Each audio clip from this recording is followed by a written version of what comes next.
Calling all musicians, bands, songwriters, and music producers. If you need somebody to review a contract, draft up an agreement, or just have your back in a negotiation, contact me, music attorney Randy Ojeda. I've negotiated record label deals, publishing and management deals, sync licensing deals, and so much more. So find out what my firm can do for your music career. Head to randyojedalaw.com and book a consultation now. Welcome to Cigar City Radio. I'm your host, Randy Ojeda, and making the magic happen, the one, the only, Jason Solanes. I'm feeling so much better this week than I did the last 3 weeks. Like, so much better. Good. I'm glad to hear that. I had someone just go in and Why? just fucking yanked all that shit out. And then they yanked it the fuck out. Yeah, I believe that. I believe that, and I believe that you enjoyed it. It was fantastic. Our guest on this episode is Niko from Friko. From the Chicago DIY scene, Friko has emerged as one of indie rock's most exciting new acts. Catch Friko on a North American tour this summer, along with a stop at Lollapalooza. Their debut album, Where We've Been, Where We Go From Here, is out now on ATO Records. So here it is, Friko.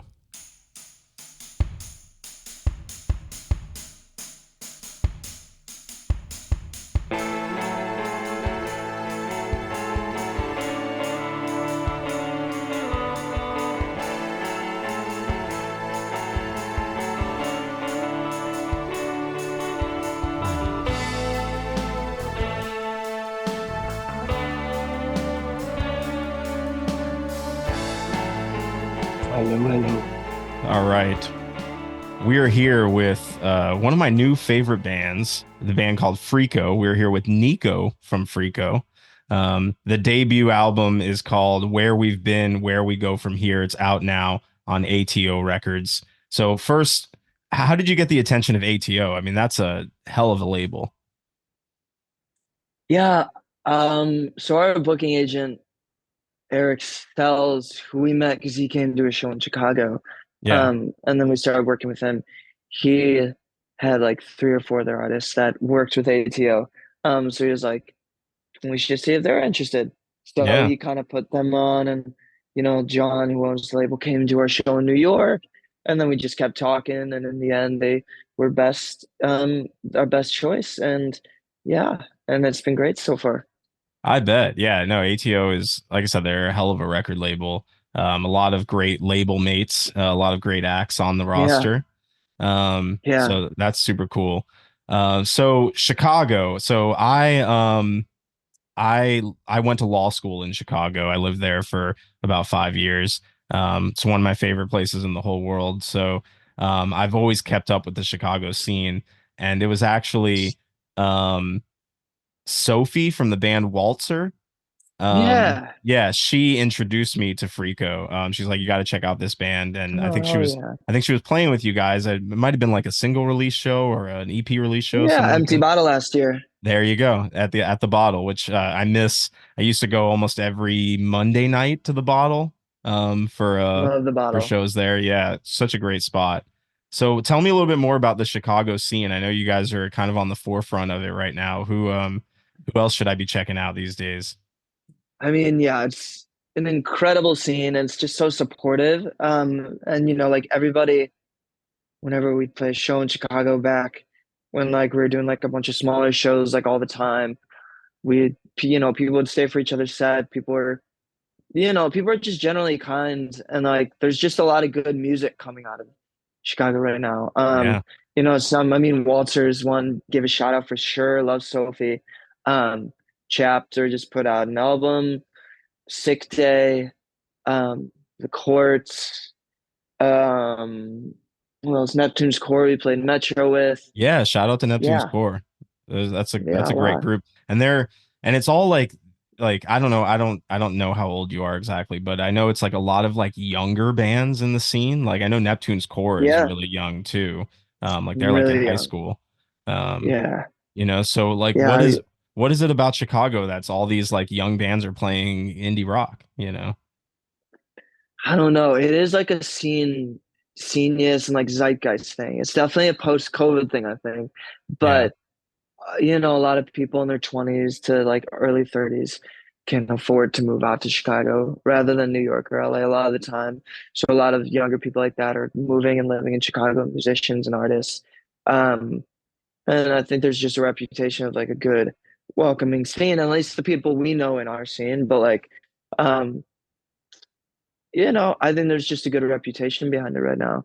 Yeah. And yeah, a lot of people are just excited about it. When we played our sold out show at Metro, there was also there's two other sold out local shows that night. One was at Thalia Hall, which is another big venue, Yeah. with more like hardcore bands.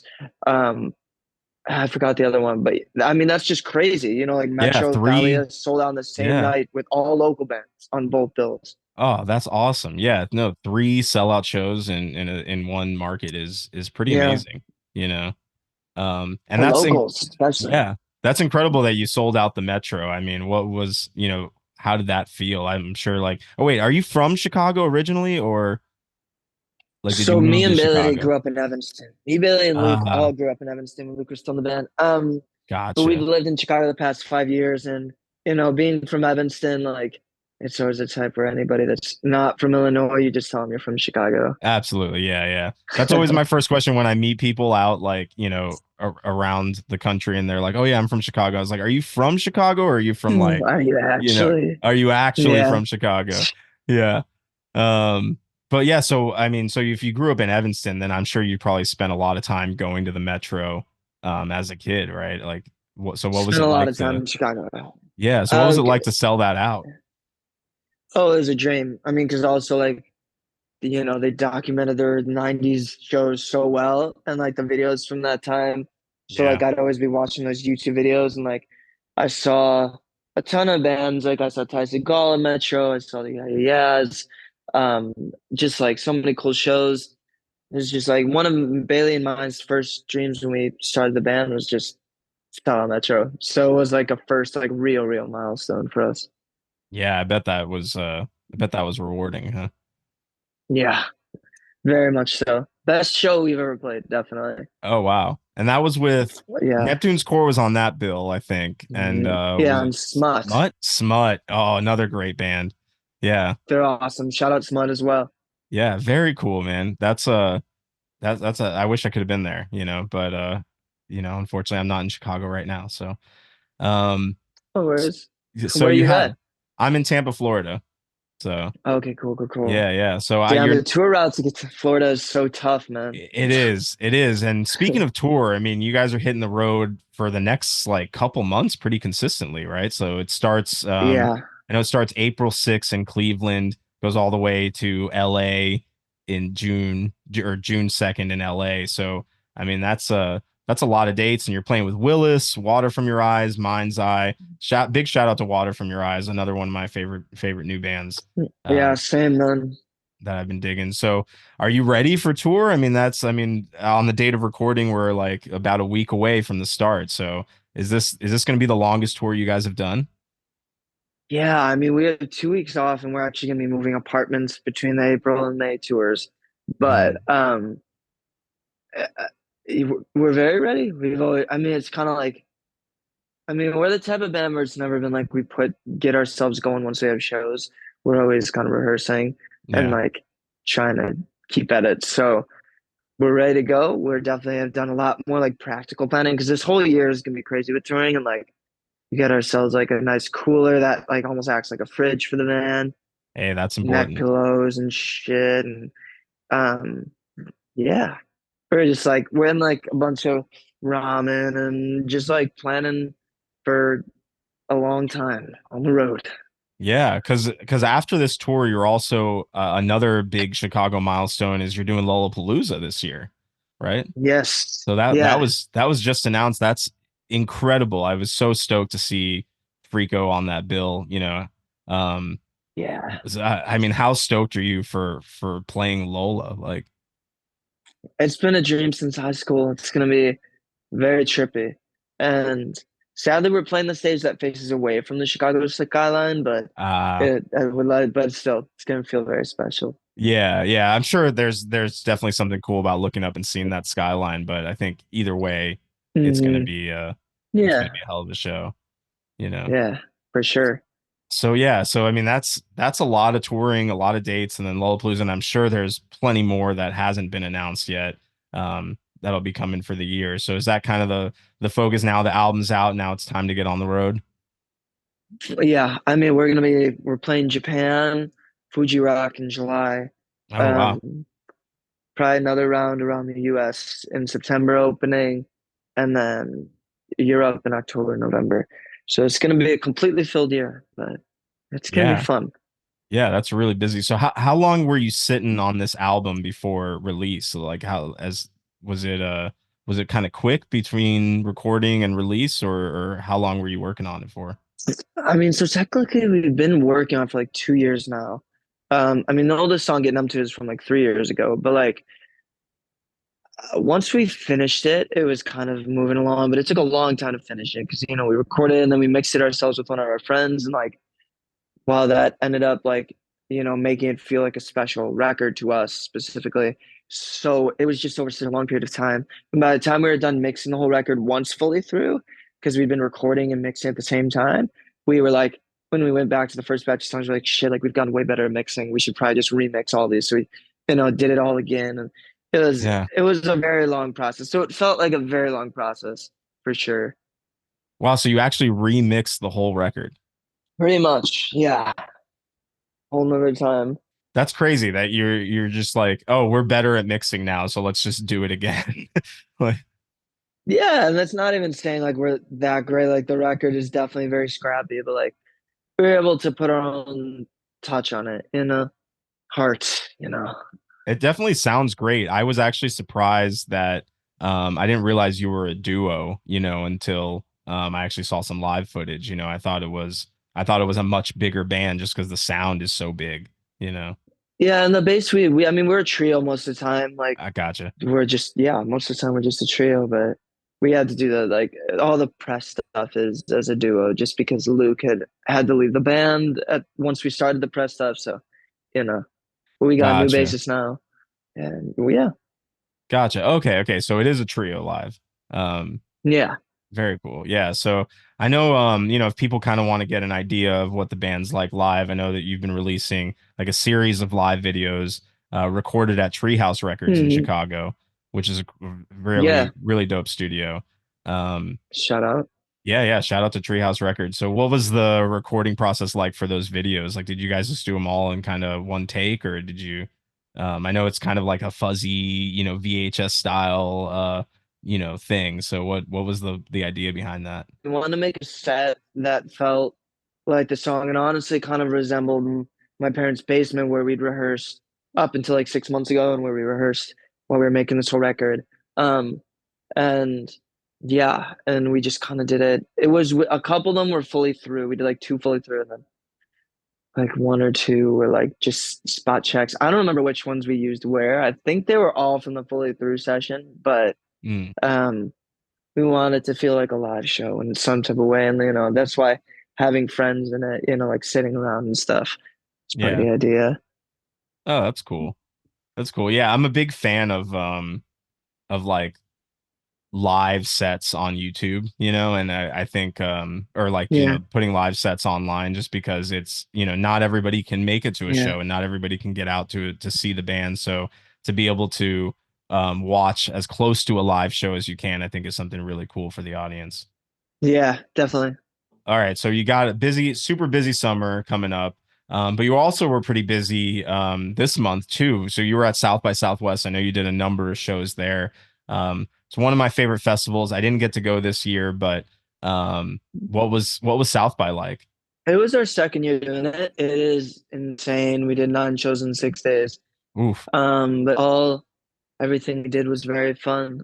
We did Margot showcase, the Creeping Charlie, or no, Cheer Up Charlie's. cheer up, Cheer Charlie's. Up Yeah, Charlie's was a cool place. There was yeah, Midwest House, all Midwest bands. It was a really fun time. but yeah, it was very tiring. It was just kind of like a blur because you're just back and forth the whole week. Yeah. Yeah. What'd you say? 9 shows in 6 days? That's a pretty hectic schedule. Yeah, man, it's not bad. Yeah. Did you meet any cool bands? Anybody that you admire? Or, make any new friends? Well, we didn't get to meet any of the folks in like Horse Jumper of Love and Teeth, some really cool indie bands. But trying to think of all the shows. We didn't see many bands we knew there, actually. We saw a lot of friends, saw Vivi Lightbody, who's a Chicago homie. Fantastic music. Nice. They were playing a set with Volleyball, their new band. Um, yeah, I can't remember though. But yeah, yeah. How many tacos did you eat while you were there? Only like three, Only three tacos in which six is not a days? lot for South Bay. No, that's nothing. Yeah, Those are rookie numbers. we, You gotta pump those I numbers up, man. know. I know they were really good. But we did a lot of grocery shopping just to like save some money. But like the tacos I had were incredible. So you did the practical thing. You actually you got groceries and made sandwiches and stuff at home instead of eating tacos. That's probably smart. Yeah, I mean we were there for like 7 days ended up being, so we were like we should hunker down. Yeah, you can spend a lot of time and a lot of money eating in Austin. There's a lot of good spots to eat. Yeah, So, it's a but lot of good stuff. doesn't compare to Chicago though. Chicago eats, I think, is some of the best food in the country. I think is in Chicago. You Yeah, know. I'd have to agree. Yeah. I'd have to agree.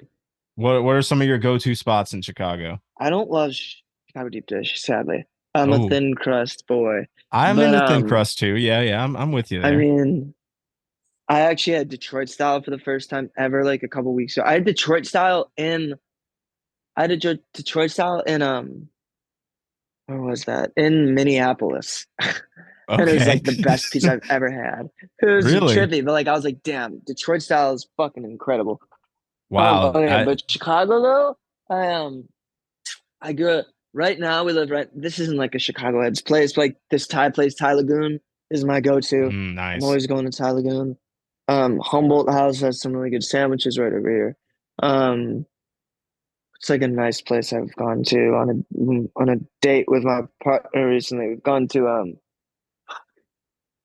what is that? Not Rosa's. Pizzeria Uno is a good one. Yeah, that's a There's also classic. Pizzeria Dos.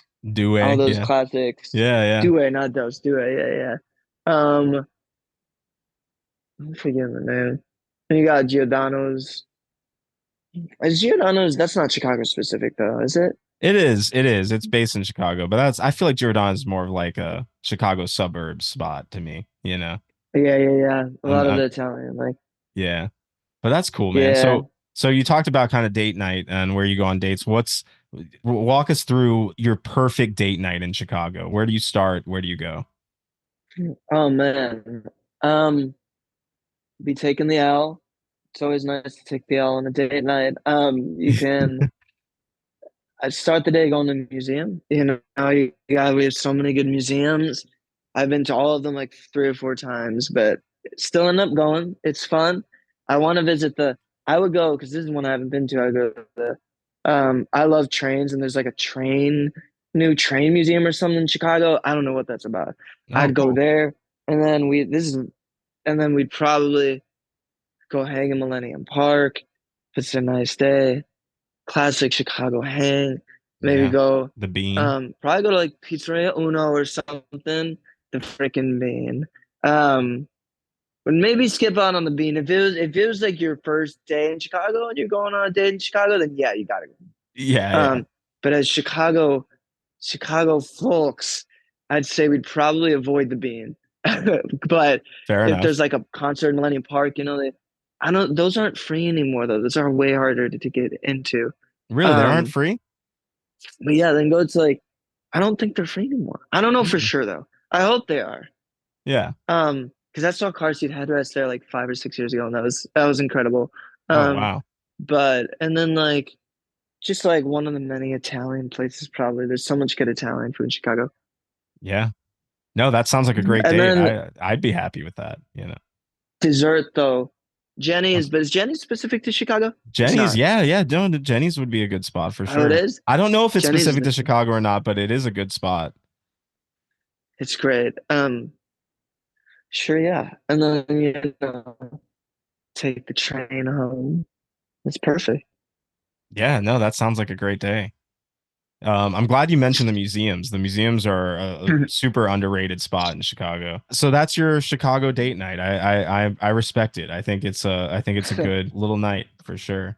My parents owned diners when I was growing up, and this guy Matt Walker used to go to one of them, and he is Chicago staple because he's drummed for like um Smashing Pumpkins, Morrissey for a little bit. I don't think he does anymore, but like really nice guy. And like, my parents were like, "Oh, our son's like starting drum lessons. Like, can you take a lesson?" Very bold. And then he was like, "Oh, sure." So I did one lesson with him, and that was it. He was on tour a bunch. And then I started sending music when I started writing it to him. And he was like, "You know what? Like, I'm super busy, but my friend Scott, it could definitely like talk to you about this." And so sent it to Scott, and then built that relationship up over years of like trying stuff together, never releasing stuff that we both had worked on, but up until the record. And then we were working on a batch of like songs for an EP. And then I had Crimson to Chrome, Varela, and Cardinal. And I showed Hmm. him those three while we were working on those. And he was like, "We have to stop working on these now. Like these are way better. This is where it's at." And so we basically just abandoned all those songs. And yeah, and then from there we started recording. He kind of put us together. I mean, Jack we'd worked with on the EP and have been very close with, and he spent so much time on mixing the record and doing everything with us. But at the beginning, Scott kind of got us all together and was like, "You guys, we need to like get what it feels like to be in the room with you guys at a live show. Like Yeah. you guys as people, it just needs to get on record that like special feeling of everyone involved as people." And so we ended up doing that, and yeah, it ended up we kind of came through. There was a lot of ups and downs. I mean, me and Scott we had a dinner in the middle of like mixing the record because it was like I had fallen into a really dark space, and it was like because he's been through the whole music thing. He went through it when he was my age, and like he was like, "If you keep doing this, like people aren't gonna want to, work on this with you because it's like you can't be so down and out all the time." And like it was a talk that I needed, and like from there we were able to like pick myself up, and we finished the record. And yeah, it was just a family affair, and like truly made in just like a natural way. That's amazing. And sorry to hear that you were in such a dark place when this was all coming together, but hopefully you found your way through that. And the record definitely helped, Yeah, I made that bet. possible. Yeah, Yeah, because working I on mean, it. I think the obviously the record sounds really great, and it does sound like you guys are live in the room, which is really cool. But it's really the songwriting that elevates it, and I think there's some really good songs on here. Crimson to Chrome is one of my personal favorites. I've had that on playlist since it was released. Basically, are you the principal songwriter for the band, or do you write stuff? With Bailey, or how do you guys write? I mean, when it comes to like vocals and melodies and like the basic progressions, I normally will like bring either like a finished song on vocal and guitar, vocal and piano, or like a just like bass idea of like vocal, you know, I lyric and hook and like progression to Bailey and the band. And then we just arrange it from there. Oh, right on. But Bailey also is like one of the best, I think, multi instrumentalists I know. And like, Bailey has played every instrument on the recordings, like percussion, they'll play some guitars, sing some. So, especially in the recording aspect, they add a lot, which is writing too, because that's like overdub stuff a lot of the time. Oh yeah, yeah. No, that's dope. So it's more of a collaborative effort. Yeah, definitely. Right on. Right on. Cool. Well, we're pretty much towards the end of our time, but I just wanted to ask first, where can people find Friko if they're looking to connect with you guys online? They can find us on any streaming platform. if you want to like talk to us on the internet, the best place is probably Instagram. There I you go. I still personally check the DMs, sometimes a few times a day. So yeah, So there you go. You can reach out to Friko. What's the Instagram handle? Friko for you. Friko for you with a number 4, right? Yes, Okay. and then letter U. Friko 4. Okay. Friko number 4, letter U on the Instagram. Yeah. All right. Any final thoughts for our listeners, Niko? Um, Go Chicago, man. Chicago represent. Woo. I love it. There's Love a it. lot of good music in Chicago. Just pay attention. Yeah. Go see Friko. There's tons of live dates, all online. That you can check them out. A bunch of shows coming up. Fortunately, the closest to Tampa, I believe, is Atlanta, Georgia, Tuesday, April 16th at the Yeah. Earl. But hopefully, you guys will route through Florida again soon, and we can do one of these in person. Hopefully so. Thank you, Randy. Yeah, for sure. Thanks, Niko. We'll talk soon. And now the queen of hearts is dead. I didn't know just how I felt until the dark eyes were on me, and I knew just what was meant to be.